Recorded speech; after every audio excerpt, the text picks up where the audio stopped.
sort of a whisper ramble video to sort of catch you up on where I've been and how how the travels were and that. I think I did make a couple videos on the road, so to speak, where I was like in Denver, and I said I wouldn't swear. Yeah, but I was in Denver, and I've made a couple videos just keeping myself entertained and keeping making sure I was uploading kind of consistently, because I do really enjoy it. And I got like quite a few more subscribers than I'm used to while I was away, so that was cool. So welcome. This is gonna be a super unstructured video, like the one that most people subscribed to while watching, so I hope you like it. And yeah, I really enjoy making these, so but yeah, Denver was fun. It was really good seeing all my friends, and yeah, we had a good Easter there. I'm not religious, but we did have a good time together, eating good food and eating chocolate and that. So that was really fun. Then when we got back from Denver, we had about just over 24 hours to sort of wash our clothes and repack, and we got on a flight to London, and once we got to London, we took the Eurostar under the channel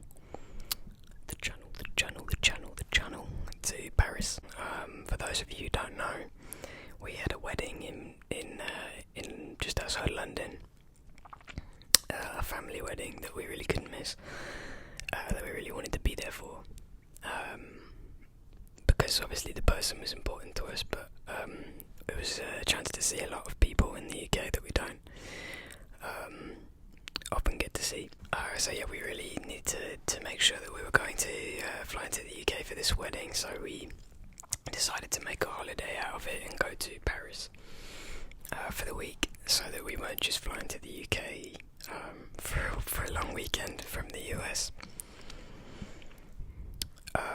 My girlfriend speaks French. That's something she really loves to do, so it was a really good opportunity for her as well. When we got there, it was Saturday early afternoon, and we were able to walk from the train station, which is the Gare du Nord, to our Airbnb, because the train station and our Airbnb were in Montmartre, which is my favourite place in Paris. It's a lot more sort of hilly, but also neighbourhoody, and it feels like, I don't know, people actually live there, and actually the whole of Paris feels quite lived in, but Montmartre especially feels very, like, I suppose, homey, in a sort of busy, people getting on with life kind of way. Not very touristy, outside the Sacré-Cœur, obviously. But yeah, we got there and we were greeted by our hosts, really nice people, and we stayed in this really cool apartment. It was on the 7th floor, on the top floor. It was basically a little attic space that they'd converted into a studio apartment. It was perfect for us. Really small, but perfect for us. Great views of the city, and yeah, we could see the Sacré-Cœur like right outside our window, which was beautiful. And yeah, it was lovely. We thought it reminded us of the apartment in Ratatouille, which is like the most obnoxious comparison to make, but honestly it really was quite like it. If you haven't seen that movie, you should see it. It's a good one. But yeah, we were delighted with the Airbnb. It was really affordable as well. Surprisingly, the first day we got there, like the first full day, after getting crepes the night before, obviously, we just sort of walked around Montmartre. We went to two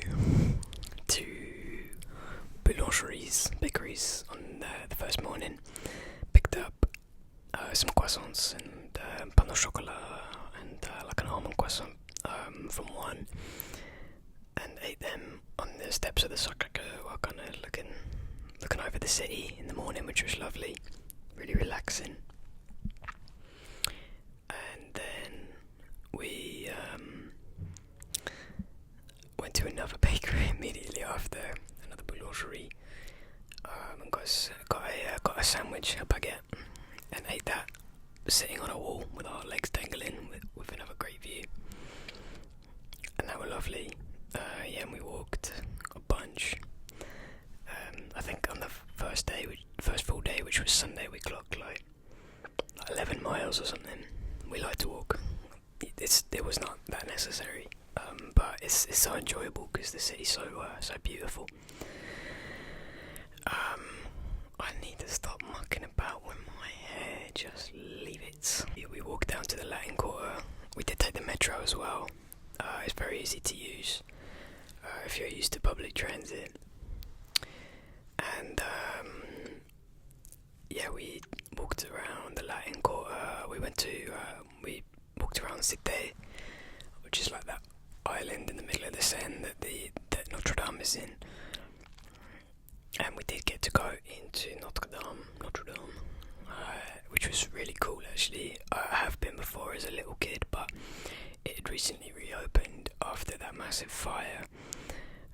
They're still doing work on, I think, the steeple. It looks like there's still scaffolding on the steeple, but like the interiors are all finished, which is really cool. They were doing like a special mass for the Pope because the Pope had just died.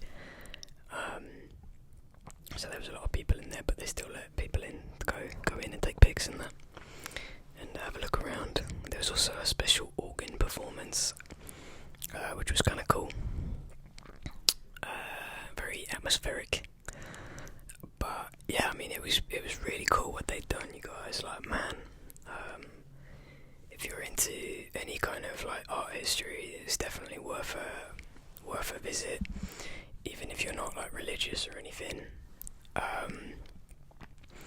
The just painstaking accuracy that they had restored the interior of that church, blimey. They'd hired, just the best kind of artisans and historians and architects who restored it to what it originally would have looked like when it was first built and open to the public. So we got to see these like beautiful French fresh paint jobs on the back. These frescoes, but also the actual sort of columns themselves in the back of the church. They're all painted these really vibrant colours. That sounds really wrong how I'm describing it, but if you end up there, check it out. It looks really cool, and it was cool to get to see it after it having been closed for so long. Honestly, just walked around a bunch, found a bunch of happy hours, found a place to eat like a ton of escargot. I love escargot. Funny story, maybe this is too much of a digression, but I think it's funny. My girlfriend kept getting me to talk about it because when I was a little kid, about 10 years old, maybe 11, I was staying in France with my family in Marseille, which is in the south. It's a big port city, and my dad's cousin had an apartment there that he let us stay in. And because of that, we weren't like eating out at all. My parents were trying to save money. Like, we drove there, I think, or maybe we got like Ryanair flights. I can't remember. But like we were there to save money. Like, we were going to like free museums, and my dad would just buy like a Euro baguette for us all every day and stuff it with cheese, and we were not going out. And I expressed at some point that I really wanted to try escargot or snails.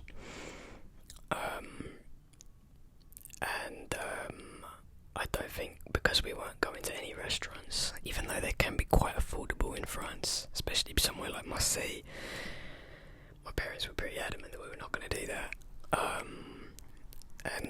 my dad decided to go and get some raw snails from the grocery store, not from the pavement luckily, but they were raw, like frozen snails from the supermarket. And he brought them home and just like put them in the oven. And, like, didn't look up at any recipe, just bunged them in there. And I do not think that you are supposed to put escargot in the oven. I don't think there is a recipe on earth that calls for that. They're usually like cooked on the stovetop like mussels, I think. And they're cooked in so much liquid, like garlic and butter and, herbs and that. But you just whack them raw in the oven and bake them. And he takes them out and it's like, alright then, let them cool off and then you can try one, see what you think about, escargot. And then, obviously they just tasted like bits of rubber. You could bet they were so chewy you could barely get your tongue, like your teeth through them. They tasted like absolutely nothing because they were absolutely nothing. He didn't like season them or anything. And I'm like, yeah, I don't know about them. Like, they don't really taste of anything. I think, I might pass next time. And my dad's like, yeah, well, that's the French for you. Not even crossing his mind that it's a completely different dish than the one that he just whacked in the oven. But I did get to have lots of good ones, which is great because I love them. It's literally just garlic and butter. So if you like any of those things, you are gonna love escargot. And then we also went to on the second full day. We went to the Louvre in the morning after getting pastries. Obviously, we couldn't get tickets to the Louvre. We tried like a week in advance, but they were all sold out, and people were saying that the wait was like 3 hours long. So we did not go there, but we did see the outside of the building and walk all the way down the Champs-Élysées. Saw the obelisk and the Tuileries, I think that's the name of the gardens. All the way down the Champs-Élysées to the Arc de Triomphe, which was cool. And then we hit up another bakery, Shocker, got some sandwiches, stopped off at a grocery store and got some strawberries. Honestly, I missed the strawberries already. I missed the pastries obviously, but I forgot what like real strawberries taste like. They were so good.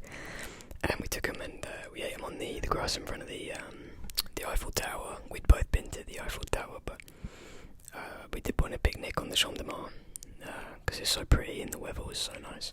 The weather was so nice the whole time. We couldn't believe it. We had not dressed appropriately at all. We did not bring enough sunscreen, but good problem to have in it. But yeah, we had a picnic on the Champ de Mars, and then we found a happy hour. That's mainly what we spent most of the late afternoon doing before going to dinner. We had such good food, man. And then we went to Musée d'Orsay on Tuesday, which is like probably the second most famous art museum in Paris. It was really good. The building itself was really cool. It was built as a train station for the World Fair, at the same time as the Eiffel Tower.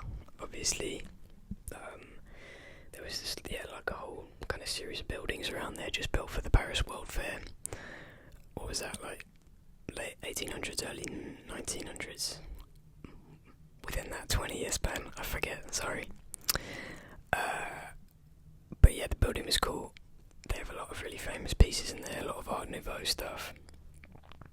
But the coolest one was this exhibit called, I forget what it was in French, but in English it roughly translates to Art is of the Streets. And there was this massive special exhibit on like poster art over the centuries.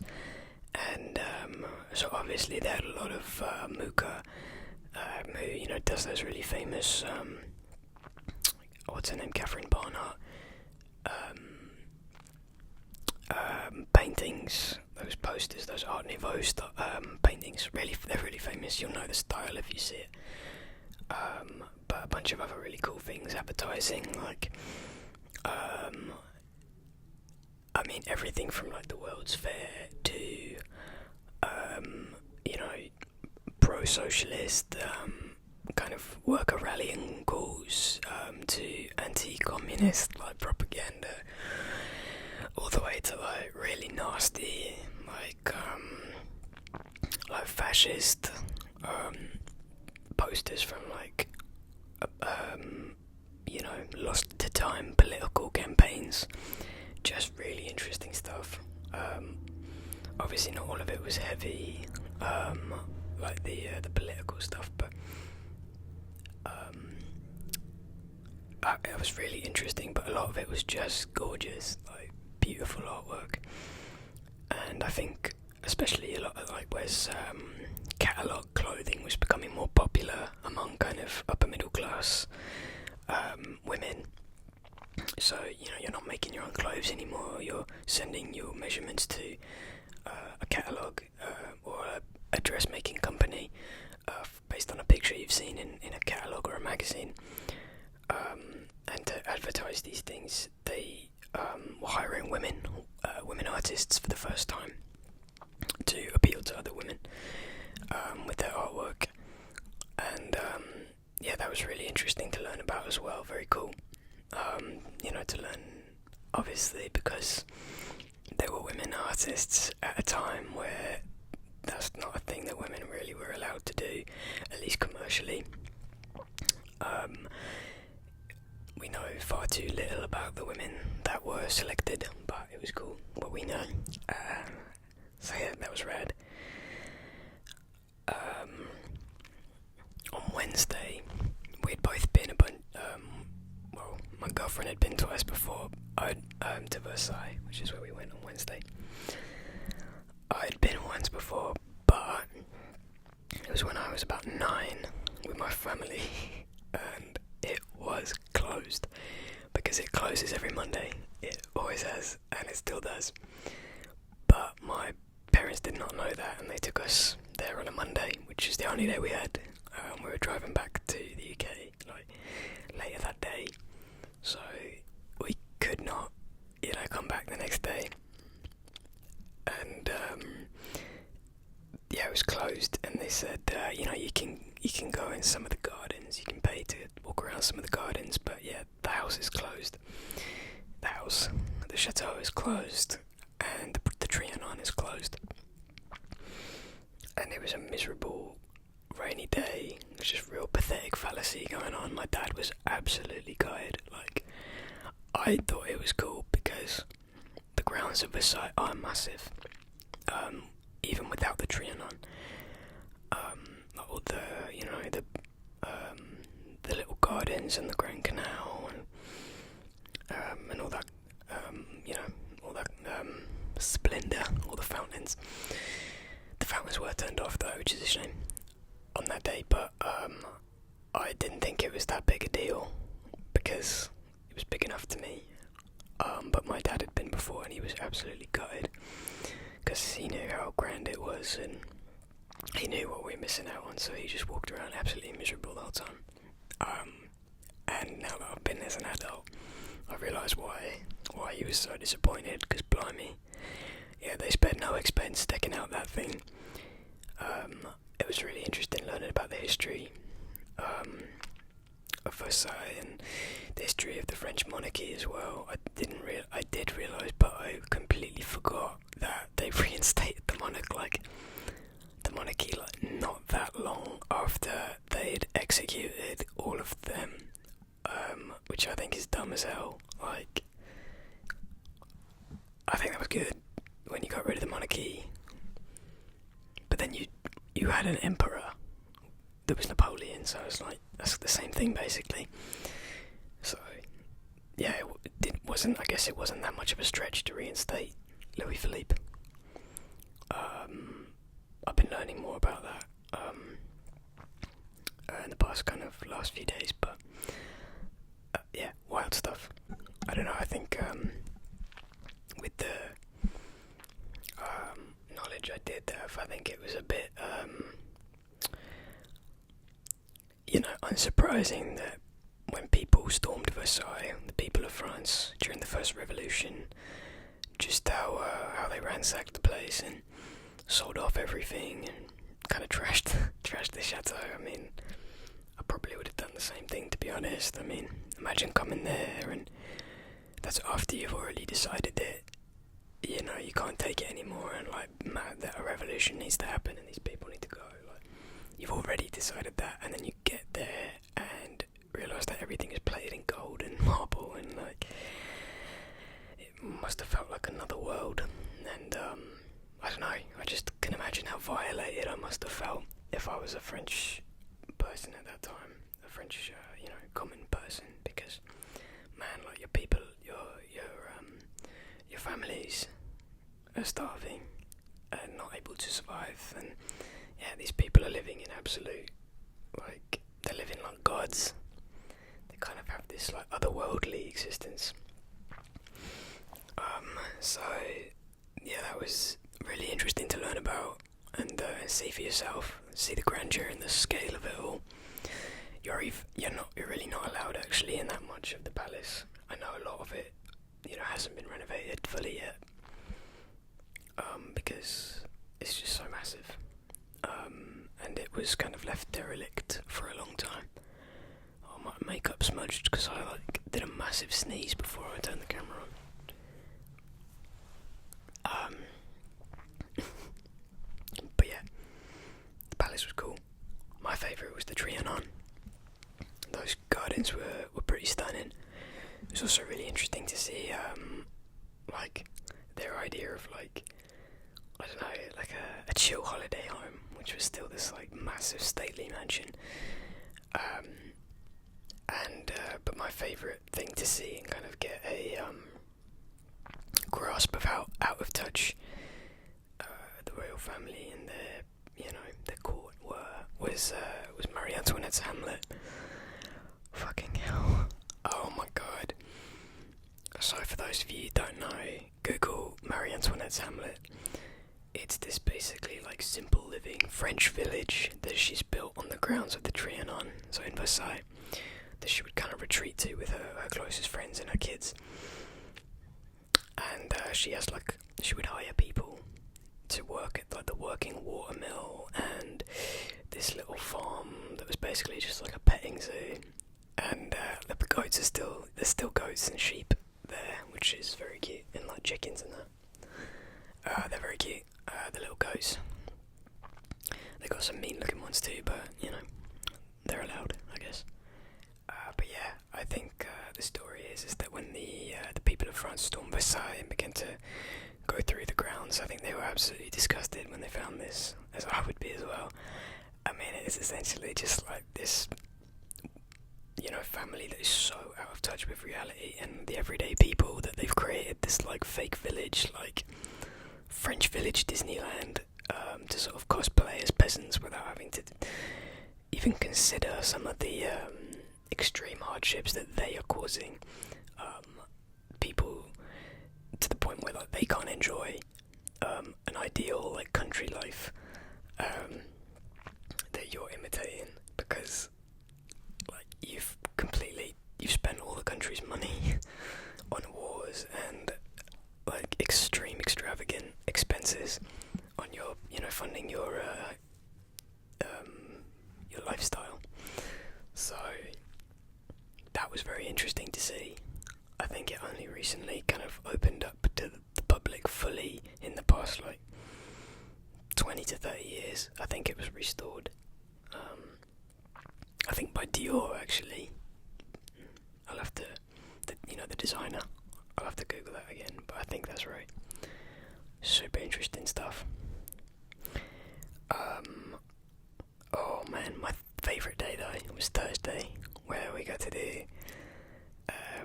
It was May Day, unfortunately, so all the boulangeries were closed in the morning. And but yeah, we went to the Père Lachaise cemetery, which was my highlight of the trip. Something about me is that I've always loved cemeteries. I think they're so interesting. They make me feel really alive and connected to, I don't know, humanity. can't explain it, but I've always been very comfortable with death and cemeteries in particular. I grew up right next to one and had to walk through it to get to school every day, twice a day, so I've always loved cemeteries, especially really old ones. And we saw some dramatic ass graves, like wow, the French. I saw some macabre, spooky stuff. All of them are like, all of them are massive and like very grand, but all these tombs, like, yeah, they're so grand, but a lot of them have like just very like just devastated statues like on them, and or like really spooky kind of like hooded figures, like bigger than life size. Really interesting. We saw a lot of famous people, not on purpose, but we did see them. We saw Oscar Wilde's grave. This is probably the most famous. They've got plexiglass around it because people kept kissing it with red lipstick, and it was corroding the stone, or eroding the stone every time they had to wash it off. Who else did we see? We saw Chopin. We saw... Oh man, we saw a bunch of like famous writers, and I think like the Bonaparte family tomb. We saw. I think it was on like his maternal side though, so I don't know. I need to research that. I took a picture of it for later reference. But yeah, big fan of Père Lachaise. Highly recommend going if you want a free thing to do for hours in Paris. I thought we were there for like 30 minutes, 45 minutes, but it had been like 3.5 hours. You can get lost, but it's very easy to find your way out because it's on like a hill and the entrance is at the bottom, so as long as you're just kind of heading down, you'll find your way out again. And then yeah, Friday morning, hit up the boulangeries. Obviously we'd found our favourite ones by then, so we just went back to them and picked up like 2 of everything that we liked. And yeah, ate that. Took a lot of it on the train on the Eurostar on the way back, and ate it on there. Honestly, I wish we'd bought more, but such is. But yeah, we took the Eurostar back to London, and on the Friday night we had dinner with, we met my mum, who was also in the UK for the wedding, but also like a school reunion thing. We met at her aunt and uncle's house, my great aunt and uncle, and they're kind of like my grandparents, so I'm very close with them. And that house I've been going to my whole life. Everybody has been going to it their whole lives. My granny and her sister grew up there. Her sister still lives there with her husband.